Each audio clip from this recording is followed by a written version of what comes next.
Charisma Quotient. I'm your host, Kim Seltzer, a dating and makeover expert, where I will help you build confidence, make connections, and find love from the outside in.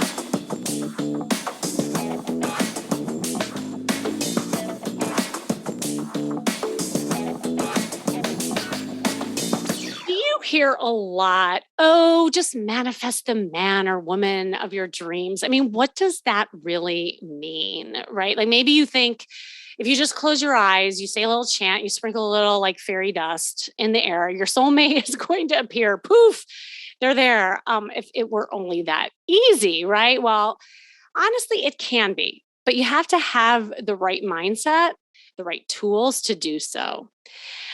But the word manifesting gets confusing, I think, for a lot of people. I mean, if you look at the definition, manifesting is the process by which you can make your dreams a reality.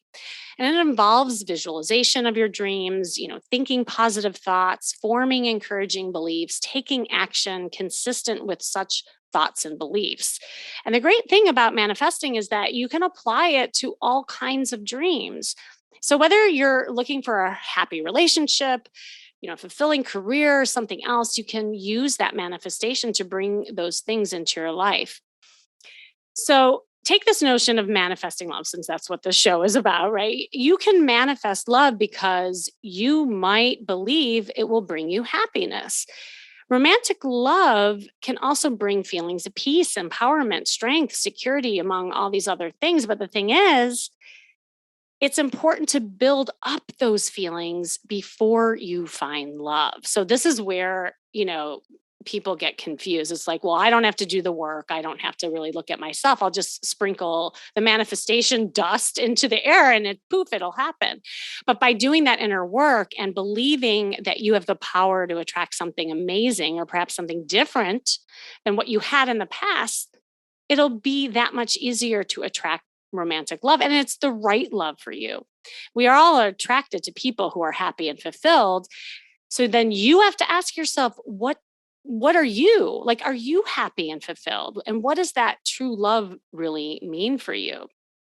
Getting clear on that and who you are will help manifest a love that best matches not only your unique self, but an authentic self. That's the kind of love that lasts. And by the way, manifesting can work both ways. Like you can attract negative relationships too. You can actually manifest that as well and that can be with self-sabotage or unauthentic interactions. I remember I was working with a client who had one toxic relationship after another, and she was manifesting that. She was attracting abusive, critical, unavailable men. And she came to me with this quintessential, there are no good men out there.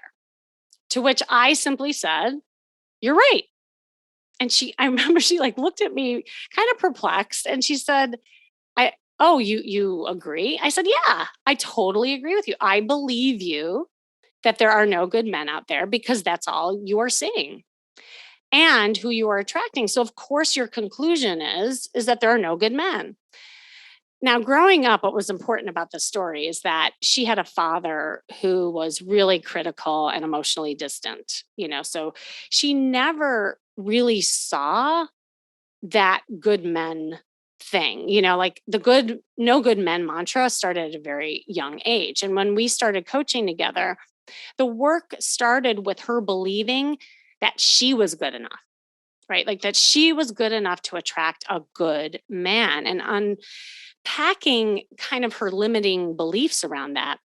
It was also getting really crystal clear on what she wanted, defining what a good man really was and visualizing it. And every day I had her not only write out qualities she was looking for, but also had her create a vision board. And I used Pinterest. Now I'm about to share and bring on somebody who has way better tool. I just did Pinterest with her. And she envisioned the life that she wanted with her future partner. And in the end, she manifested a great guy. And it was the guy of her dreams. And she's so happy to be in this healthy relationship. And she admitted that all the qualities she was hoping for, he was, but she had to become that person first, right? So by accepting who you are now and all that you have yet to become, you'll make space in your life for someone who feels the same way. And this is sometimes easier said than done. If you feel you don't have many examples of true love in your life, it can be difficult to conjure up an image of what true love really even looks like.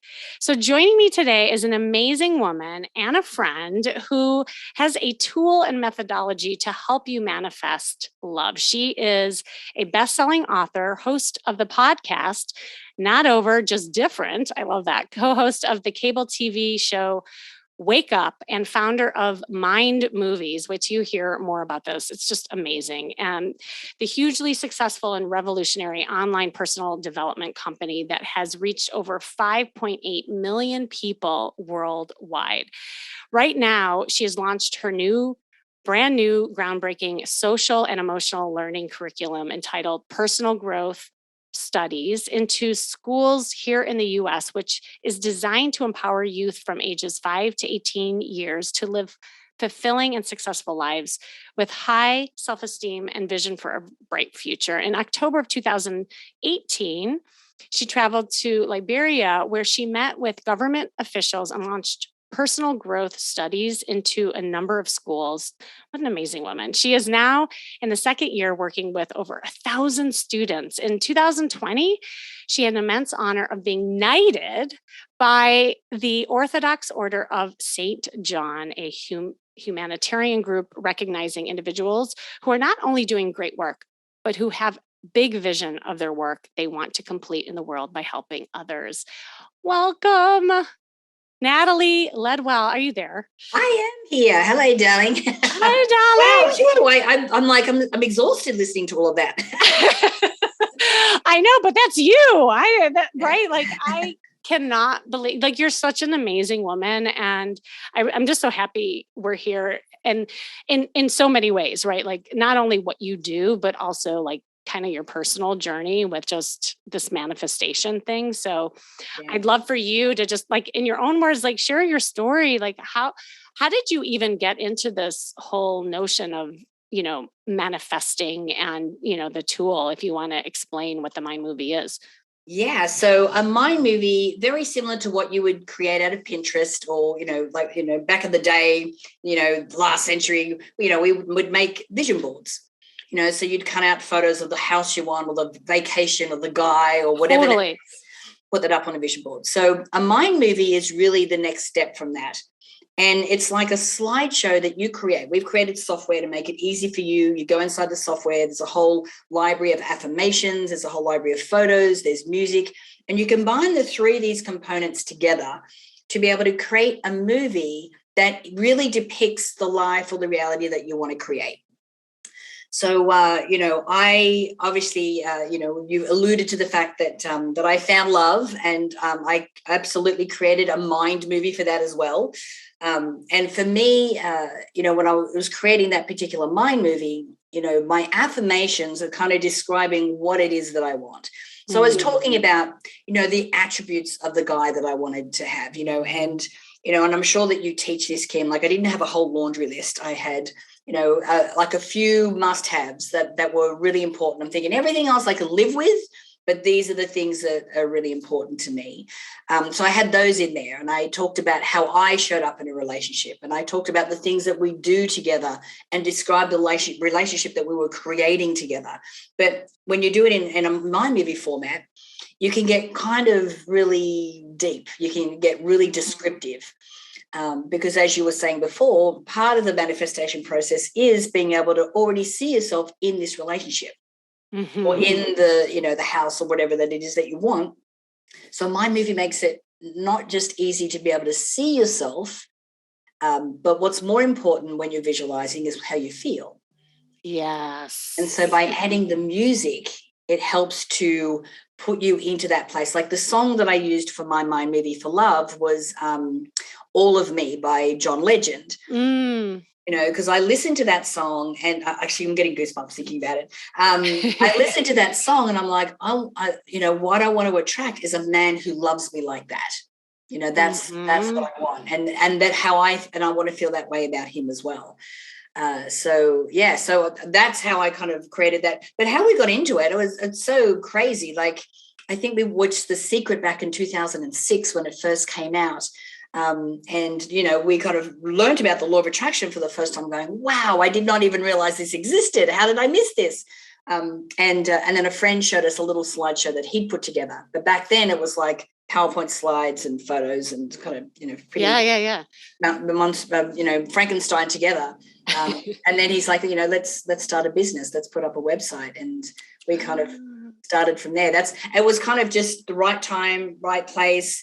The Secret had just been on Oprah, so everyone was talking about, law of attraction and manifesting. So it was a good time for us to launch. But it's been 12 years now, and we've actually over the 6 million part, and now going into schools as well. So it's been quite the ride. But and the other thing that I was going to say to you, because when I'm listening to you, talking about my introduction now, I'm like, one of the limiting beliefs that I had was that I'm too much.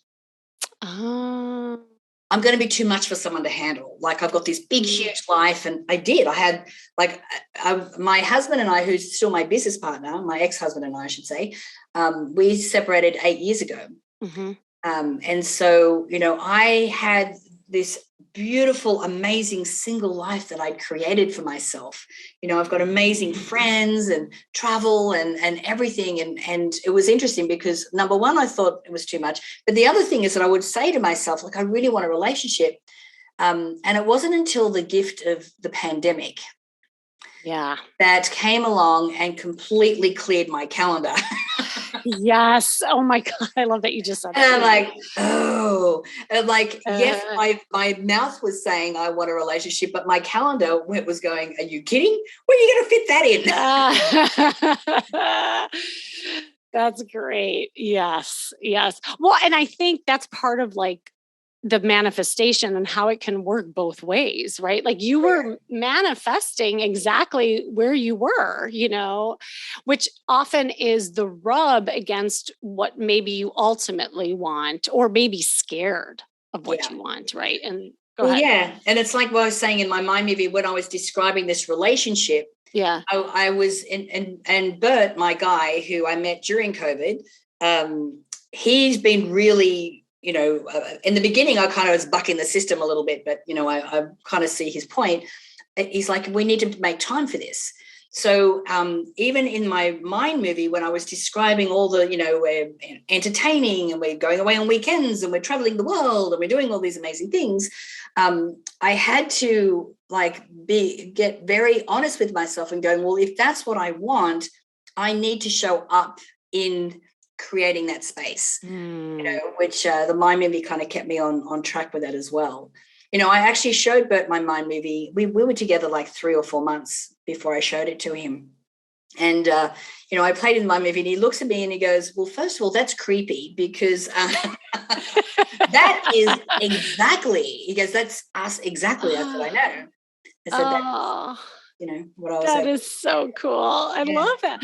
Well, I was wondering, like, in your quest to manifest this guy in your life, and even as you were going through like your single life, what were some of the challenges that you had, like maybe the roadblocks that kept coming up that prevented you from manifesting?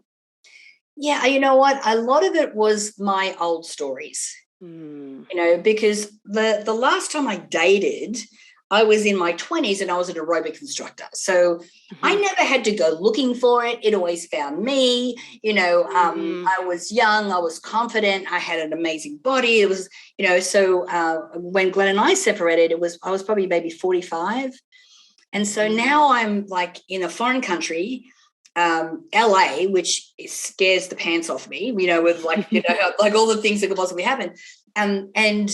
And not feeling, like I'm my best self body-wise or whatever. I mean, I feel happy about who I am, but even that was not indicative of attracting a relationship. Yes. Because for me, I'm independent. I like my free time. I like to, blah, blah, blah, blah. And it's taken an adjustment for me to go, right, I've got someone else to consider now. I need to, check in with someone and so forth. But so the challenge for me was, number one, what I was wanting was out of alignment with how I was living, so I was really valuing my freedom. And so again, I'm like, one of the fears that I had was like, if I get in a relationship, I'm going to lose my freedom. And again, that's a story. It's not true at all.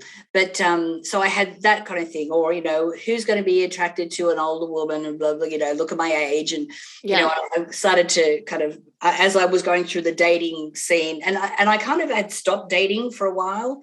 And I only just went back online, in August of last year of 2020. And within 3 weeks, Bert and I connected. So it was very short-lived. But, the mistakes I was making before is that, I would say that I, wanted to be in a relationship, but nothing about how I acted. I was very aloof because I had all these little stories going in my mind about, losing freedom and all that kind of stuff. So, I was my own roadblock, my own issue. Meeting people wasn't a problem. It was just nothing kind of stuck because, there was nothing attractive to a guy wanting to be in a relationship with me because everything else about me was saying no. Yes. Yeah. Oh, I just love that you just said that because, and literally I have conversations like this all the time with different people that I work with. And those old stories, really what those are just fears. Yeah. And it keeps us safe, from progressing into a story that we may not like the ending to. So let's just keep the sizzle reel going. It's really right. Like it's not the whole movie. We can just do the sizzle reel for a while because that's so much safer, that kind of thing. But I always tell people if you want to flip the script of your story, you got to go back to the beginning and where it's all starting and what you're putting out there, because that really does determine how things progress. Yeah. Well, I did have one relationship that lasted a few months. It was a few years ago. Mm-hmm. And when that ended, I call it the breakup that keeps on giving. Oh, I love that. Because I really got to like my deepest wound. So all the stuff that I never dealt with at the end of my marriage. I mean, we did the Hoffman process, and I did a whole bunch of work on myself, and just to build myself up, because I kind of felt like I'd lost myself after 20 years of marriage, and and that whole thing. But it wasn't until I was in this other relationship and it ended that I realized that my deepest wound is abandonment. And of course, I wasn't, because nothing was challenging that belief. The only way that was going to be challenged is if I was in a relationship, and that's what that relationship did. And I remembered thinking, wow, like, and of course, my biological mother left when I was 3.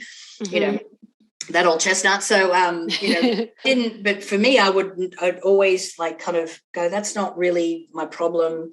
I don't even remember her leaving, but I didn't realize how much that really had affected me. And it also explained why I was always an arm's length. Yeah.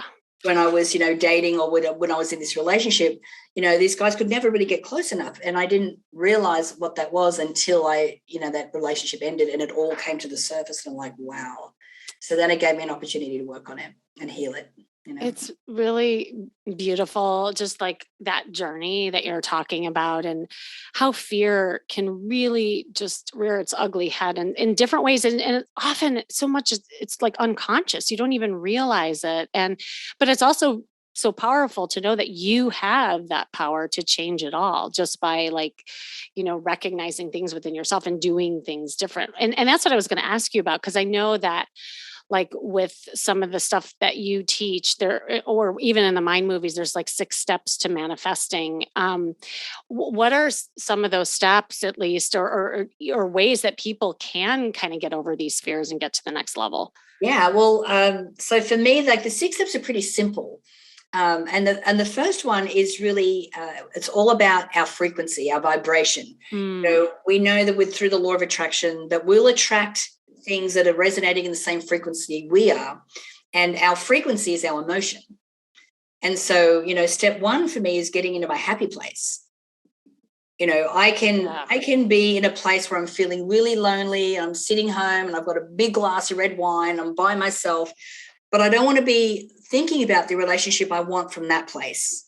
Because then I'm only thinking about someone who's going to help to fill the holes that my wounds are making. I want to be outside of that. I want to be in such a happy place where I'm feeling whole, because what I do know is that I will never rely on my relationship to make me happy. Bingo. Yes. Yes. So I'm in my happy place and I'm like, okay, well, I'm feeling great. I'm feeling whole. This is wonderful. What do I want to create? Like who is it? And for me, I never really had any kind of attachment to how a person looked, because for me, it has to be a soul connection. If I don't have that connection there, then that's the challenge. I don't care what you look like. And so happy place first. And then my step 2 is I set an intention and go, okay, this year. So my intention last year was by the end of 2020, I will be in a loving and supportive relationship, and it's kind of like for me, my intention is like a line in the sand. Like this is happening. Like I'm going to do this. And it's, I have so much resolve when I say that it's like, even the universe is like, okay, she means business this time. It's actually happening. And then I'll create my mind movie. And again, like I go into, his attributes, our connection, the relationship, how I'm showing up, things that we do together, describing the life that we have together. And of course, choosing the right music with that. So when I get really clear and I start to create my mind movie, then when I use the mind movie, number one, I use it so I consider my visualizations, which is my next step, is visualizing as often as possible and feeling what it's like to be in love. But I also would use my mind movie so that I could get into the right frequency or the right, vibration before I went online. Oh, I love that. So it's reminding me of what it is I'm looking for and who it is that I'm looking for, so that when I'm online and I'm looking, it's easier for me to recognize, the guy, because I've just watched my mind movie. And so that's how I use my mind movie. But when I'm visualizing, I'm actually choosing a moment, like one moment in time where I can, I'm using all of my senses, and what I used to visualize is being on a beach and laying on a deck chair, feeling the warmth of the sun on my skin and smelling the ocean and hearing the waves. And then I'm holding the hand, and I would just see a male figure. I wouldn't see a face or anything, but a male figure. And just the love and the contentment that I was feeling in that moment would just, emanate. And so and within like 2 or 3 months of Bert and I being together, I remember we were up in Monterey and I'm sitting on the beach and I'm like, wow, this is exactly what I would envision. And it came together really quickly. So, visualizing, often using as many senses as you can, so it's so real. And again, what's more important is what you're feeling, not what you see. And then, obviously taking action, which means, Yes. I would go online. I would actually reach out to men. I would send little messages, and I would spend time. And I'd have a little process where, I'd get a glass of wine, I'd light some candles, I'd watch my mind movie, and then go man shopping, so. Oh my gosh, this is so good. This is, what I love about a lot of what you're saying too in the process is the sensory piece, because it's one thing to just read it. It's another thing to say it out loud, but it's a way different level to feel it in many different ways. And whether it's through the music or through the candles or watching the movie, like you're hitting the sensory kind of experience of it in so many different levels, then you actually become it. Because to your point, like you have to become in that state in order to attract that particular thing that you're searching for and wanting to feel. Yeah. Yeah. And I think too, when we are online, we can fall into the trap of, being sitting and waiting in the doctor's office and going flick, flick, flick, flick, flick. Numbing out. Yep. Yeah. I would never do that. For me, it's like I set time aside. I would be intentional, and I would have 100% of my, my focus would be on, what I'm looking at. Because for me, yeah, you can look at photos and things, and that's one thing, but I'm reading, like I'm trying to read some profiles because I'm looking for depth. I'm looking for, something that's a lot juicier than just a good looking guy. So, for me, I have to make sure that I've got the time to be able to sit there and do that. But then, I also had the I do internet marketing, so I understand it's a numbers game. So, so I understood that as well. So even though I'd reach out to maybe 20 guys, I might have 5 respond, and then out of that I might get 1 date or something. So, but to me, I'm like, well, that's just the numbers. That's right. I wouldn't if I wouldn't stress about the 15 guys that didn't reach back. I would just focus on the ones that did. So that's really important too, is focusing on what is, not what is not. That's right. And that's really also, again, that abundance mindset rather than the scarcity mindset. And I think that's a lot of what you're describing too, which is so powerful. And I wondered, so I'd love to hear that moment when you met your guy, like maybe describe the state that you were in, and is he feeling different than your other guys of the past? Like, did the intention work, is I guess my question. Yeah. So like I said, our good friend Carol Allen helped me with my profile, and I had some photos taken, and I'd had the profile up, but I wasn't active just yet because I was finishing off a big project. Mm-hmm. And but I was getting lots of guys reaching out, and most of them were like really young and inappropriate. I'm like, just no. It was like the universe is going, are you sure this is the guy you want? Because I've got this tasty little 20-something-year-old. I'm like, no, those are just the sizzle reels. I don't want those anymore. It's like, are you testing me? What's going on?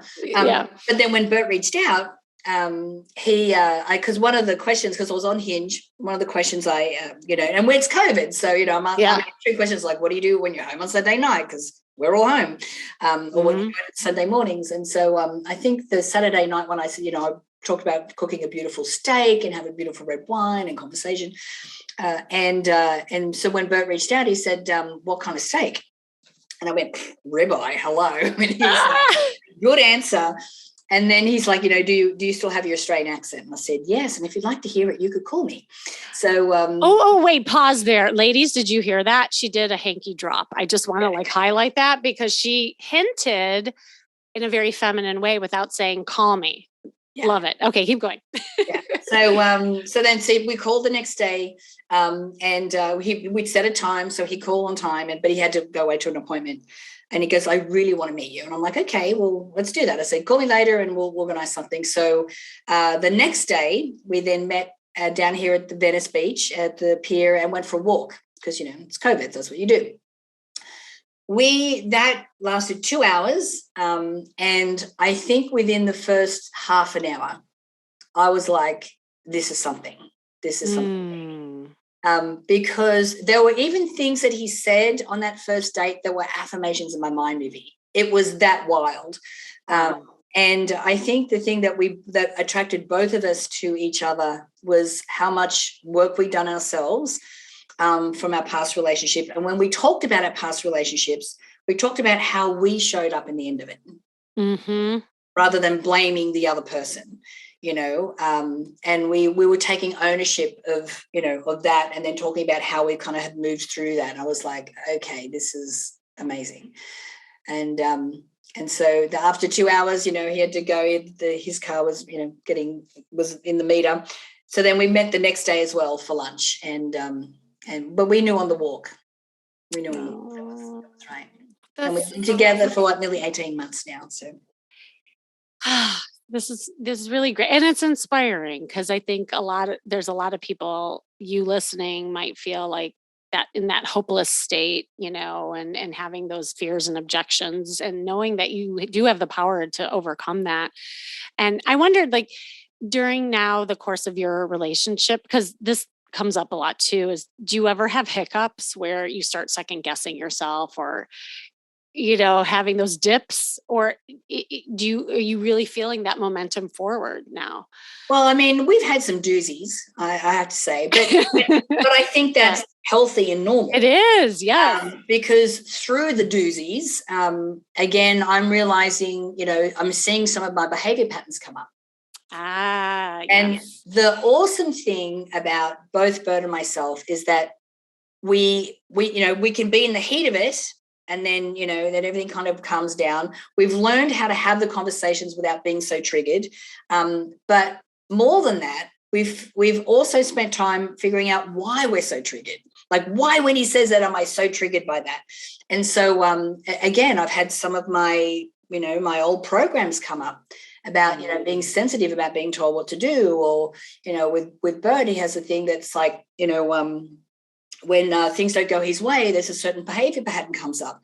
But the thing is, we're both recognizing that these are patterns.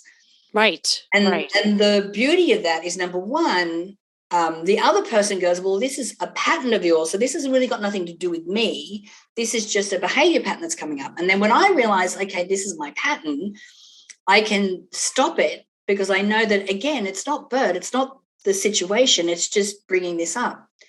So then I get the opportunity to go back and work on it. And I go, okay, next time, this is how I'm going to do this differently. This is how I'm going to respond differently. And of course, every time we've had a doozy, we're always better on the other side of it. Mm-hmm. Yeah. And of course, they're becoming less and less now. And I mean, we're only 18 months in. Like, this is the time where you are kind of setting your boundaries, and you're realizing what's important, and kind of, we're molding into the relationship. You know what I mean? So, right. For me, I know 1,000% that Bert is my guy. I have no doubt about that whatsoever. Mm-hmm. And when we have these little tips, it's like, okay, we understand more and more what it's all about, where it's coming from, and again, we're taking ownership for our part in it. So that really is it, and it's so great to know too that and normalize those kind of dips, but it's really what you do with them, and also having that responsibility piece to it, because I think the fear factor can creep in and during those moments, and then people go back to the old movies. But I think when you do work on yourself and you have these manifestation intentions, this is how you get to work on it, and that's amazing. I love there's it. a couple of times I've actually, I've thought, oh my God, this is so hard. And I'm like, if you don't sort it out now, it's just going to show up in the next relationship. Just sort your stuff out, will you? Yeah. Yeah, it is. And not being, because the easy out, and so many people fall into that trap. The easy out is just be like, oh, I'll just go back to being single. It was so much easier. But was it really? Like, there's always hardship in each stage of dating and relationships. And it's really, setting that intention and being clear what you want, and getting over those fears. So, Natalie, thank you so much. I love all this.